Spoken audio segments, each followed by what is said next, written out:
अस्सलामुअलैकुम स्टूडेंट्स। तो I hope you will be fine with the blessing of Allah. तो आज हमने अपनी ये चैप्टर 3 जो है वो कंप्लीट करना है, ठीक है। तो इसका जो लास्ट ये टॉपिक पढ़ना है होमोजीनियस लीनियर इक्वेशंस।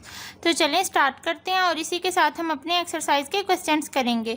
तो चलें स्टार्ट करते हैं। बिस्मिल्लाहिर्रहमानिर्रहीम।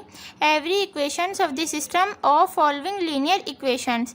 ये 3 इक्वेशंस दी गई हैं। ये आपके पास वेरिएबल है x1 x2 x3 और ये आपके पास a11 a12 a13 कोई भी क्या है सिस्टम ऑफ इक्वेशंस है, कोई भी नंबर्स हैं।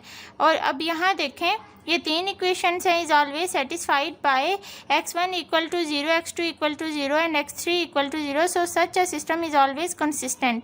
तो तब ये तीनों x1 x2 इक्वल टू 0 होंगे तो इस तरह के सिस्टम को क्या बोलते हैं? कंसिस्टेंट। कंसिस्टेंट कौन सा सिस्टम होता है हमने पीछे पढ़ा। ये देखें कंसिस्टेंट सिस्टम कौन सा होता है? If the system has a unique solution और it has infinitely many solutions, तो उसको हम कंसिस्टेंट बोलते हैं। The solution of the above homogeneous equation 1 2 3 is called trivial solution. तो इन इक्वेशंस का जब सोल्यूशन x1 x2 तीनों 0 के इक्वल आएंगे तो ऐसे सोल्यूशन को क्या बोलेंगे? Trivial solution. Any other solution of equation 1 2 and 3 then other than the trivial solution. Trivial solution के अलावा जो इन इक्वेशंस के जो सोल्यूशन हम निकालेंगे उसको क्या बोलेंगे? Non trivial solution. The above system can be written as, अब देखें ये ए है एंट्रीज, ठीक है, सारी जो एंट्रीज हैं वो ए है, x1 x2 x3 क्या है? x है और इज इक्वल टू ये जो 0 0 है ये o है, ये where o is equal to 0 0 null column matrix है ये। If A determinant is not equal to 0 then a is non singular and a inverse exist, det is. तो देखें अब हमें पता है जब नॉट सिंगुलर हो तो इन्वर्स एग्जिस्ट करता है, तो दोनों साइड पे इन्वर्स ए इन्वर्स से मल्टीप्लाई करवा दिया। तो देखें ए इन्वर्स इस साइड पे भी इस साइड पे भी।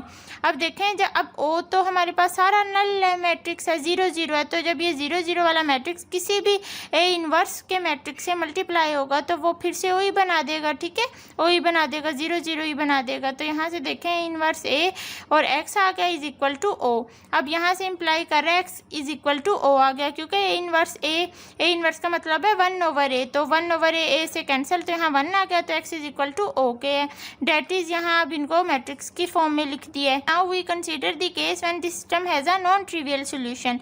अभी हमने सारा ट्रिवियल का पढ़ा, तो अब नॉन ट्रिवियल का देख लेते हैं। Multiplying the equation 1 2 and 3 by a11 a21 a31। अब ये तीनों क्या हैं? को फैक्टर्स हैं। को फैक्टर्स इन तीनों इक्वेशंस के हैं, तो इन तीनों इक्वेशंस को इस को फैक्टर से मल्टीप्लाई करवा दो। मल्टीप्लाई करवा के एडिंग द रिजल्टिंग इक्वेशंस, जी, तो इन तीनों से मल्टीप्लाई करवा दो तीनों इक्वेशंस को और फिर ऐड कर दो। तो जब ऐड कर देंगे हमारे पास क्या आ जाएगा? ये आ जाएगा। देखें जब ये हमारे पास को फैक्टर्स हैं, इसको तीनों इक्वेशंस में मल्टीप्लाई करवाया और मल्टीप्लाई करवा के तीनों इक्वेशंस को ऐड करवा दिया। तो जब आप इन तीनों इक्वेशंस को ऐड करवाएंगे ना तो आपके पास यही आएगा। ये उन्होंने किस तरह लिखा हुआ है, जब आप इन तीनों इक्वेशंस को ऐड करवाएंगे तो ये देखें x1 तीनों में है ना, तीनों रोज में है, तो जब तीनों को ऐड करवाएंगे तो वेरिएबल के साथ जो भी एलिमेंट या एंट्रीज हैं वो एक साथ आ जाएंगे और जो उनके अंदर कॉमन x1 वो एक अलग आ जाएगा, ठीक है, बाहर निकल आएगा जो कॉमन है। इसी तरह इसमें जब ये तीनों ऐड होंगे तो इनमें से x2 कॉमन आ जाएगा और बाकी टर्म्स लिखी जाएंगी। इसी तरह थर्ड कॉलम में इसमें कॉलम वाइज देखना है, x3 कॉमन आ जाएगा और बाकी एंट्रीज लिखी जाएंगी इक्वल टू 0। अब det is A determinant into x1 equal to 0। Similarly we can get, तो इधर से हम क्या हासिल करेंगे? ए डिटर्मिनेंट इंटू x2 भी इक्वल टू 0 के होगा और ये भी इक्वल टू 0 होगा। तो for a non trivial solution, तो ये तो हम ट्रिवियल में करते थे, सब तीनों 0 होते थे, तो नॉन ट्रिवियल सोल्यूशन के केस में हमारे पास at least 1 of x1 x2 x3 इन तीनों में से एटलीस्ट 1 डिफरेंट हो फ्रॉम 0 से, मतलब इनमें से कोई एक ऐसा होना चाहिए जो 0 के जैसा ना हो, 0 के अलावा कोई टर्म्स होनी चाहिए। लेट कर लेते हैं x1 जो है वो नॉट इक्वल टू 0 है, x1 कोई भी नंबर है, then from A determinant into x1 is equal to 0 होगा, तो we have A determinant equal to 0। अब यहाँ से एग्जाम्पल देख लें। फॉर एग्जाम्पल ये जो सिस्टम हमें नज़र आ रहा है 1 2 3, इसको अब हमने हमने मैट्रिक्स फॉर्म में लिखना है। तो has a non trivial solution because अब ए डिटर्मिनेंट जब आप यहाँ से लेंगे तो ये 0 के इक्वल आएगा। अब उन्होंने ए डिटर्मिनेंट किस तरह से लिया हुआ है, इनको 0 एंट्रीज फर्स्ट रो की नेक्स्ट एंट्रीज को 0 0 बना के फर्स्ट कॉलम फर्स्ट रो को इग्नोर करके और इस सिंपली इन 4 एंट्रीज का डिटर्मिनेंट लिया है। अगर आप इस तरह नहीं करना चाहते तो आप दूसरी तरह एक्सपेंड करके 1 इंटू ये सारा, फिर -1 इंटू ये फर्स्ट रो और सेकंड कॉलम डिलीट 1 1 3 -4 की एंट्रीज आ जाएंगी, फिर +1। ठीक है, दूसरी तरह आप इसको एक्सपेंड करके जब आप इसका डिटर्मिनेंट निकालेंगे तो वो भी 0 के इक्वल ही आएगा। Solving the first 2 equation of the system we have adding 1 and 2। अब जो ये हमारे पास सिस्टम दिया हुआ था ना, इसकी जो फर्स्ट 2 इक्वेशन है इनको ऐड कर देना है। क्या बनेगा, x1 + x2। x1 और x1 कितना ऐड होके बन गया 2x1, और x2 कैंसिल हो गए, और 3 और 1 कितना बना 4x3। तो यहाँ देखें यही नहीं बना 2x1 + 4x3 = 0। अब इधर से x1 की वैल्यू निकाल ली, पहले -4x3 साइड पे गया ये वाला, और फिर 2 इससे डिवाइड कर गया तो 2 2 = 4, तो -2x3 इसकी वैल्यू निकल आई। एंड 2x2 = किसके -2x3 = 0। ये किस तरह है, जब पीछे से आप सब्ट्रैक्ट करवाएंगे 2 को फ्रॉम 1 में से। ठीक है, तो 1 में से 2 करवानी है तो देखें x1 में से x1 कैंसिल हुआ 0, x2 में से अब ये साइन चेंज होगा, सब्ट्रैक्ट करवाते हैं साइन चेंज होता है, तो x2 का साइन प्लस हो जाएगा, तो यहाँ 2x2 आ जाएगा दोनों। ठीक है, प्लस हो जाएंगे, और उसके बाद इसमें से इसको सब्ट्रैक्ट किया तो जब छोटे में से बड़ा माइनस होता है तो -2x3 आ जाएगा। तो यहाँ देखें यही आया 2x2 - 2x3। तो x2 की वैल्यू यहाँ से किसके इक्वल है, x3 के। पुटिंग अब x1 = ये और x2 = x3। अब इसको पुट कर दें इन इक्वेशन 3 में। इक्वेशन 3 हमारे पास ये थी, तो इसमें पुट कर दें ताकि हमारे पास x3 की वैल्यू निकल आए। तो देखें जब पुटिंग की यहाँ, तो यहाँ देखें ये 3 - 2 +x3 और ये -x3 कैंसिल होके 0 है यहाँ। ठीक है, नज़र नहीं आ रहा लेकिन यहाँ 0 है। अब यहाँ देखें we shows that equation 1 2 and 3 are satisfied by. तो यहाँ से x1 की वैल्यू क्या आ जाएगी -2x3, x2 की वैल्यू आ जाएगी x3, मतलब x3 की जगह पे लेट पुट कर दिया t। ठीक है, for any real value of T, x3 की जगह पे हमने जहाँ x3 है वहाँ लेट कर दिया x3 किसके इक्वल है, t के इक्वल है, तो जहाँ x3 है वहाँ पुट कर दिया t। That the system consisting of 1 2 and 3 has infinitely many solution. ठीक है, तो ये जो सिस्टम है इसके इनफाइनाइटली मैनी सोल्यूशंस हैं, और ये क्या है, नॉन ट्रिवियल है। बट द सिस्टम, अब ये सिस्टम देख लें, ये क्या has only the trivial solution, इसका सिर्फ ट्रिवियल सोल्यूशन निकलेगा। बिकॉज इन दिस केस, अब देखें इसमें ए डिटर्मिनेंट निकालने उन्होंने इस तरह से निकाला हुआ है इसको, और इसको इग्नोर करके इन 4 का आप दूसरी तरह निकाल सकते हैं एक्सपेंड करके, जिस तरह 3/3 ऑर्डर का निकालते हैं। तो ये 2 आया which is not equal to 0। Solving the first 2 equation of the above system we get, तो यहाँ से x1 इसी तरह वैल्यूज आ गई x1 x2 यही। ठीक है, सारी से देखें ये जो थर्ड इक्वेशन है इसको लिया, तो यहाँ से हमारे पास वी हैव, जब हम इसमें पुटिंग्स करेंगे x1 की जगह पे ये -2x³ की वैल्यू और +3 इंटू x2 किसके इक्वल है, x3 के इक्वल है, तो इसमें पुट किया -2x3 इसी तरह रहा इज इक्वल टू -x3 आ गया जब हमने इसको सोल्व किया। तो that is the third equation is not satisfied by putting x1 is equal to -2x3 and x2 is equal to x3, but it is satisfied only if x3 is equal to 0। The above system has only the trivial solution. इसमें उन्होंने क्या बताया हुआ है, वो कह रहे हैं ये trivial solution, the above system has only the trivial solution, मतलब ये जो अबव सिस्टम है ये इसका ट्रिवियल सोल्यूशन है। वो किस तरह, क्योंकि जब हमने यहाँ से जब हमने x1 और x2 की वैल्यूज पुट की इस इक्वेशन 3 में, इसमें ठीक है x1 और x2 की वैल्यूज पुट की, तो देखें वो सेटिस्फाई नहीं हो रहा, वो 0 के इक्वल नहीं आ रहा। ठीक है, तो यहाँ वो यही बात कर रहे हैं कि जो x3 है वो किसके इक्वल आना चाहिए था, 0 के इक्वल आना चाहिए था, तो इसलिए ये जो सिस्टम है वो ट्रिवियल सोल्यूशन ही दे रहा है सिर्फ। उसके बाद नॉन होमोजीनियस लीनियर इक्वेशंस देख लें। Now we will solve the system of non homogeneous linear equations with the help of the following method. तो देखें 2 मेथड हैं, using matrices that is ax is equal to b, x is equal to, अगर इस side पे a को ले जाएं तो इनवर्स b, और using echelon and reduce echelon forms. तो यहाँ देखें फर्स्ट इसका यूजिंग क्रैमर रूल। अब क्रैमर रूल से कर रहे हैं एग्जांपल 1, देखें जिस हमने प्रीवियस वीडियो में क्रैमर रूल पढ़ा। ठीक है, किस तरह सोल्व करते हैं। ये आपके पास मैट्रिक्स है, ये ए मैट्रिक्स, ये एक्स, ये बी मैट्रिक्स, नीचे बता भी दिया है। उसके बाद ये डिटर्मिनेंट फाइंड आउट करना है, तो जब आप इसका डिटर्मिनेंट फाइंड आउट करेंगे तो वो -1 आ गया। अब जब A determinant not equal to 0 आएगा, so the inverse of A exist and 1, इसको 1 का नाम दे दिया, x is equal to B को 1 का नाम दे दिया है। तो जब ए इन्वर्स एग्जिस्ट करेगा तो इस 1 को दोनों साइड पे इन्वर्स से मल्टीप्लाई करवा देंगे। तो जब इस साइड पे इन्वर्स से मल्टीप्लाई करवाएंगे तो ए इन्वर्स से मतलब कट होकर वो 1 आ जाएगा। तो x इज इक्वल टू इस साइड पे ए इन्वर्स बी आ जाएगा। ठीक है, दोनों साइड पे इन्वर्स से मल्टीप्लाई करवा दिया। Now we find adjoint A. अब इन्वर्स फाइंड आउट करने के लिए, इस इन्वर्स फाइंड आउट करने के लिए एडजॉइंट ए की ज़रूरत पड़ेगी। तो वो अब हम किस तरह फाइंड आउट करते हैं, 3/3 ऑर्डर का सारे ये कोफैक्टर्स के एलिमेंट निकालेंगे। ठीक है, ये कोफैक्टर्स के सारे एलिमेंट्स निकालेंगे, ये हमें पता है। हम खुद से लेंगे एक मैट्रिक्स 3/3 ऑर्डर का जिसके अंदर हमारे पास ये सारे एंट्रीज और कोफैक्टर्स होंगे। उधर से फिर हम इनकी वैल्यूज़ निकाल के डिटर्मिनेंट में पुट कर देंगे। तो देखें 3/3 ऑर्डर के इसमें पुट कर दी। अब एडजॉइंट ए किस तरह निकलता है, जो हमारे पास ए 3x3 का इस तरह का मैट्रिक्स बनता है ना, उसका ट्रांसपोज ले लेते हैं। तो इसका जब ट्रांसपोज लेंगे, इंटरचेंज करेंगे रोज एंड कॉलम्स को, तो यहाँ आपके पास एडजॉइंट ए आ गया। अब आपके पास दोनों चीज़ें आ गई, एडजॉइंट डिटर्मिनेंट और एडजॉइंट ए। तो आप ए इन्वर्स की वैल्यू यहाँ से पुट करके फाइंड आउट कर लेंगे, तो आपके पास ये मैट्रिक्स आया। नेक्स्ट यहाँ से देखें 10। अब आपने x is equal to A inverse B में पुट करनी है। तो x इस मैट्रिक्स के इक्वल था, ए इन्वर्स और b ये मैट्रिक्स था। तो इन्वर्स हमारे पास पीछे कौन सा मैट्रिक्स निकला, ये वाला।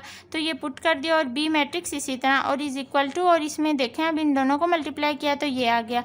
तो जब इनको प्लस माइनस सोल्व किया तो आपके पास x1 की वैल्यू 1, x2 की 2 और x3 की -1 आ गई। इसी तरह एग्जाम्पल 2 देख लें, इंतहाई ये एग्जाम्पल 2। ये देखें आपके पास ये मैट्रिक्स है, तो augmented matrix of the given system, इनको आप मैट्रिक्स फॉर्म में इस तरह लिखेंगे। ठीक है, सारी एंट्रीज लिख देंगे, वेरिएबल्स नहीं लिखेंगे। We reduce the above matrix by applying elementary row operation. अब आप इस पूरे मैट्रिक्स में जस्ट क्या अप्लाई करेंगे, एलिमेंट्री रो ऑपरेशन अप्लाई करेंगे, सिर्फ रो ऑपरेशंस लगाएंगे, कॉलम नहीं लगाएंगे। इन्होंने और पूछा क्या हुआ है हमसे, रिड्यूस करो ऑगमेंटेड मैट्रिक्स को एचीलॉन फॉर्म में और रिड्यूस एचीलॉन फॉर्म में। तो देखें सबसे पहले एचीलॉन फॉर्म कौन सी होती है, जिसमें हम डायगोनल्स के नीचे 0 बनाते हैं सिर्फ। एचीलॉन फॉर्म होती है डायगोनल्स यहाँ होते हैं ना डायगोनल, तो उनके नीचे जस्ट 0 बनाने हैं। और रिड्यूस एचीलॉन होती है जो डायगोनल्स के नीचे भी 0 और ऊपर भी 0। ठीक है, हमने सारा पीछे पढ़ा हुआ है। उसके बाद यहाँ देखें ये कुछ भी नहीं किया हुआ, ऑपरेशंस लगाई हैं, आप 4 3 को 0 बना दिया। अब उसके बाद नेक्स्ट स्टेप में -7 की जगह पे आपने 1 बनाना है। ठीक है, तो यहाँ देखें ये 1 बना लिया। अब पहले हम ये एचीलॉन फॉर्म बना रहे हैं, तो 1 के नीचे जस्ट ये -7 को 0 बनाएंगे। तो जब -7 को 0 बनाने के लिए जो ऑपरेशंस लगाएंगे, तो ये देखें ये आपके पास ये मैट्रिक्स आ गया। ठीक है, ये ऑपरेशन हमने यहाँ लगाई नीचे 0 बनाने के लिए। और फिर अब इस -18 को 1 बनाएंगे। डायगोनल्स पे हमने 1 रखना है, एचीलॉन फॉर्म हो या रिड्यूस एचीलॉन फॉर्म हो, डायगोनल्स पे आपने 1 नहीं रखना है। तो -18 को 1 बनाने के लिए मल्टीप्लाई करवा देंगे -1/18 से। तो यहाँ अब ये आपके पास इक्विवेलेंट सिस्टम इन दी रो, ये एचीलॉन फॉर्म बन गई है। ये आपके पास डायगोनल्स के नीचे जस्ट 0 बने। अब हमने ऊपर भी 0 बना लेने हैं। तो देखें यहाँ उन्होंने वो सिस्टम की फॉर्म में लिख दिया हुआ है। अब देखें यहाँ से x3 की वैल्यू 2 आई है, इधर से x3 की वैल्यू 2 इसमें पुट करके x2 की आ जाएगी, इसी तरह x1 की। तो यहाँ से तीनों वैल्यूज़ आ गई। अब आपने इस मैट्रिक्स को, जो आपके पास ये निकला है मैट्रिक्स, अब इसको रिड्यूस एचीलॉन फॉर्म में कन्वर्ट किस तरह करेंगे, जो 1 के ऊपर 3 है और ये 1 के ऊपर -1 और 2 है, इन पे ऑपरेशंस लगा के 2 स्टेप्स में आपने ये मैट्रिक्स बना दिया। ठीक है, आइडेंटिटी मैट्रिक्स इस साइड पे बना दिया। अब यहाँ x1 की वैल्यू 2 आई है, x2 की -1 और x3 की कितनी आई है, 2 आई है। तो सेम नहीं है एचीलॉन और रिड्यूस एचीलॉन में x1 x2 x3 की वैल्यू। तो इस तरह से एग्जाम्पल आपकी सोल्व होगी। तो चलें अब हम अपने एक्सरसाइज के नेक्स्ट क्वेश्चंस कर लेते हैं। आपने सारा पीछे से पढ़ लिया, आप समझ लिया होमोजीनियस इक्वेशन।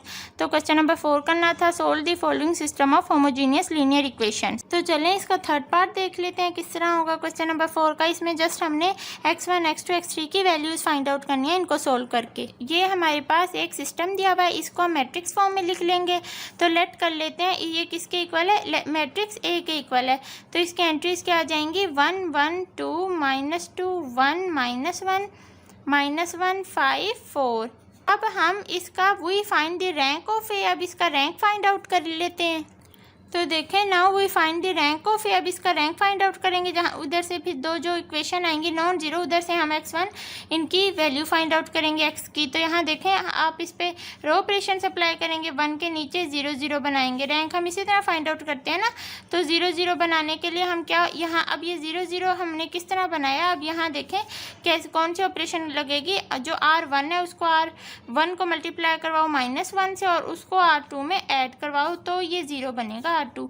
इसी तरह -2 से मल्टीप्लाई करवाओ R1 को और उसको ऐड करवा दो R3 में, तो आपके पास ये बन गया। अब इधर से देखें, इधर से ये रो ऑपरेशन है तो यहाँ देखें 1 0 0 बना दिया। अब -2, अब यहाँ 1 बनाना है 3 की जगह पे, तो देखें मैं 1 लिख देती हूँ यहाँ, -1 और यहाँ 6। अब देखें ये 1 किस तरह बनेगा, ये अब देखते हैं। देखें 1 किस तरह बनेगा, ये जब आप इस रो 2 को मल्टीप्लाई करवाएंगे, R2 को मल्टीप्लाई करवाएंगे किससे, 1/3 से, तो यहाँ जब इसको 1/3 से मल्टीप्लाई करवाए तो 3 2 6, तो यहाँ 2 आ गया। तो अब आपके पास ये बन गया। अब इधर से नेक्स्ट देखें, यहाँ से अब देखें 1 0 0 0 1 0, अब ये 3 2 और 0, ये किस तरह है। अब इसमें हमने 1 के ऊपर ये जो 0 बनाने के लिए जो अब ऑपरेशंस लगाई हैं वो क्या है, R1 + 2R2, मतलब इस R2 के अंदर जब हम 2 को मल्टीप्लाई करवाएंगे उसको फिर इस R1 में ऐड करवाएंगे तो -2 + 2 फिर कैंसिल होकर 0 बनेगा ना। तो देखें जब आपकी प्रैक्टिस हो जाएगी आप इसी तरह बिना लिखे भी आप बता सकते हैं कि यहाँ इस तरह से 0 आपके जहन में आ जाएगा, तो इसलिए ये ऑपरेशंस फिर भी लिखनी ज़रूरी होती हैं, ठीक है। तो ये इस तरह से यहाँ ये 0 बनाया तो आपके पास ये पूरी रो की यहाँ चेंजिंग ये 3 बन गया इधर। तो अब इसमें अब आप देखें, अब इधर से आप रैंक फाइंड आउट कर लें। अब नंबर ऑफ़ नॉन ज़ीरो रोज़ कितनी आई हैं आपके पास, 2 आई हैं, तो यहाँ से इसका रैंक कितना फाइंड आउट हो गया, rank = 2 for the rank of the matrix, ठीक है। इस मैट्रिक्स का जो रैंक है वो क्या है, 2 है, जो कि लेस है कितने से, 3 से।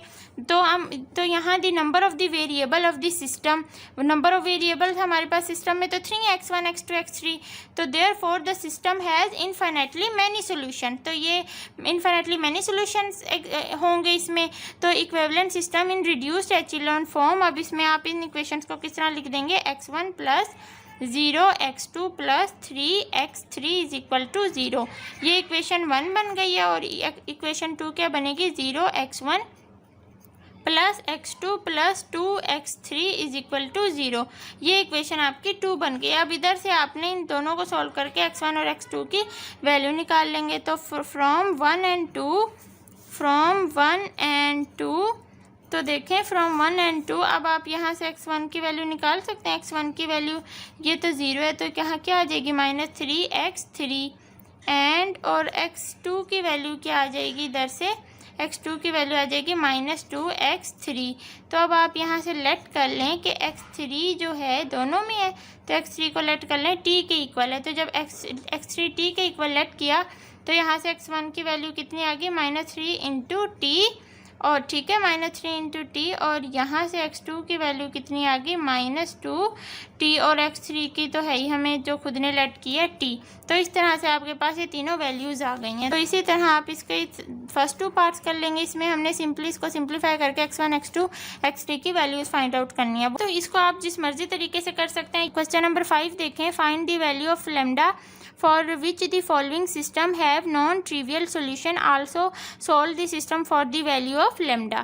तो इसके 2 पार्ट्स दिए हुए हैं। इसका फर्स्ट पार्ट किस तरह करेंगे, इनमें हमने लैम्डा की वैल्यूज़ फाइंड आउट करनी है। तो यहाँ देखिए क्वेश्चन नंबर 5 का फर्स्ट पार्ट किस तरह करेंगे, the matrix of coefficient of the system. अब ये सिस्टम 1 है, इसके हमारे पास कोफिशिएंट्स ये आ गए। अब लेट इट, इसको डिनोट कर दो, ये मैट्रिक्स किसके इक्वल है, ए के इक्वल है। अब इस पर हमने ऑपरेशंस लगानी है, रो ऑपरेशन। मैट्रिक्स में आप क्या करेंगे, रो 2 और रो 3 को एक्सचेंज कर देंगे। तो जब आप रो 2 और रो 3 को एक्सचेंज करेंगे तो आपके पास 1 2 -2 ऊपर चली जाएगी, ये वाली रो 2 1 माइनस लैम्डा आपके पास नीचे आ जाएगी, ठीक है। R2 और R3 को आपने क्या किया, एक्सचेंज कर आगे। तो अब जब नीचे 0 बनाने के लिए क्या करेंगे, इधर 0 बनाने के लिए क्या करेंगे, -1 को R1 से मल्टीप्लाई करवाएंगे और ऐड करवा देंगे R2 में। इसी तरह हम -2 से मल्टीप्लाई करवाएंगे R1 से 1 को और ऐड करवा देंगे R3 में। तो यहाँ 0 0 बन गया, और जब इन पे सारा ये काम किया तो ये क्या बन गया, ये 1 बन गया, ये -3 बन गया, ये -1, और ये माइनस लैम्डा और -2। यहाँ से देखें, अब ये रो ऑपरेशन इधर 1 0 0, अब ये 1 है तो इसको ऊपर नीचे 0 बनाएंगे। तो 0 बनाने के लिए क्या ऑपरेशन लगेगी, तो यहाँ देखें -1 × R2 और उसको ऐड करवा देंगे R1 में। इसी तरह दूसरी क्या ऑपरेशन लगेगी, R3 + R2, तो यहाँ ये 0 0 बन जाएंगे और यहाँ क्या एंट्रीज बन जाएंगी 4 -3 माइनस लेमडा -5। तो अब ये सिस्टम 1 जो था, ये जो सिस्टम 1 था has non trivial solution if the rank, अगर इसकी रैंक जो है of A is less than क्या हो 3 हो। ठीक है, तो system 1 has a non trivial solution if rank of A is less than 3। Rank of A, ये जो ए था हमारे पास मैट्रिक्स, इसकी रैंक लेस देन 3 कब आती, इफ़ अगर ये लेस देन 3 कब आती, जब आपके पास ये माइनस लेमडा -5 भी किसके इक्वल होता है 0 के इक्वल होता है। तो यहाँ से क्या इम्प्लाई कर रहा है कि अगर लेमडा की वैल्यू निकालें तो minus lambda is equal to 5 और नेक्स्ट स्टेप में लेमडा की वैल्यू कितनी आ जानी थी, कितनी है आ जाएगी -5। तो then the equivalent system is reduce to echelon form. अब जो इस सिस्टम को एचेलॉन फॉर्म में कन्वर्ट कर लेंगे तो किस तरह, ये x प्लस ये 0y और प्लस 4z तो इज इक्वल टू 0। ये फर्स्ट इक्वेशन बन गई और दूसरी किस तरह बनेगी 0x प्लस y, ठीक है 0x है यहाँ plus y -3z is equal to 0, ये दूसरी इक्वेशन। यहाँ से देखें जब हमने इन दोनों इक्वेशन 1 2 में से इनकी वैल्यूज़ किस तरह निकालेंगे, फ्रॉम 1 and 2 वी हैव, आपके पास x की वैल्यू -4z निकल आएगी और y की 3z। तो यहाँ से लेट कर लें, ये दोनों में z है तो लेट कर लें z is equal to t। तो देन x की वैल्यू क्या आ जाएगी -4t, y की वैल्यू 3t और z हमने लेट किया है t के इक्वल। ठीक है, तो इस तरह से आपके x y z की वैल्यूज़ निकल आएंगे। इसी तरह आप इसका सेकंड पार्ट कर लेंगे। नेक्स्ट क्वेश्चन नंबर 6 देखें, find the value of lambda. 5 और 6 बिल्कुल सेम है, for which the following system does not possess a unique solution, also solve the system for the value of lambda. Question number 6 में भी आप बिल्कुल जिस तरह हमने इसका फर्स्ट पार्ट के इस तरह कर लेंगे, तो इसी तरह आप इसका मैट्रिक्स बनाएंगे और यहाँ से जो आपके पास इस तरह की लेमडा की फॉर्म में जो टर्म आएगी उसमें से आप लेमडा की वैल्यू निकालेंगे। इसी तरह दोनों इक्वेशन को सोल्व करके एक्स वाई जी की वैल्यू निकाल लेंगे। लास्ट वाली रो आपके पास नॉन जीरो रो बन जाएगी, रैंक आपके पास 2 आ जाएगी। और इसी तरह फिर आप इधर से दो इक्वेशन जिस तरह हमने इस इक्वेशन में निकाली, दो इक्वेशंस निकाल कर उधर से टी पुट करके x3 को टी पुट करके और फिर आप इधर से x1 x2 x3 की वैल्यू निकाल लेंगे। तो अल्हम्दुलिल्लाह हमारी एक्सरसाइज कंप्लीट हो गया और ये यूनिट भी कंप्लीट हो गया, यूनिट 3 मैट्रिसेस एंड डिटर्मिनेंट। तो उम्मीद करती हूँ आपको समझ आया होगा। ठीक है, इसमें कुछ डिफ़िकल्ट एक्सरसाइज भी थी, जिसमें एक्सरसाइज 3.3 जो थी वो इंतहाई लेंथी थी। अगर समझ के आप करेंगे तो आपके लिए कोई प्रॉब्लम नहीं होगी। तो अपना बहुत सा ख्याल रखिए और हमेशा खुश रहिए। अल्लाह हाफिज़।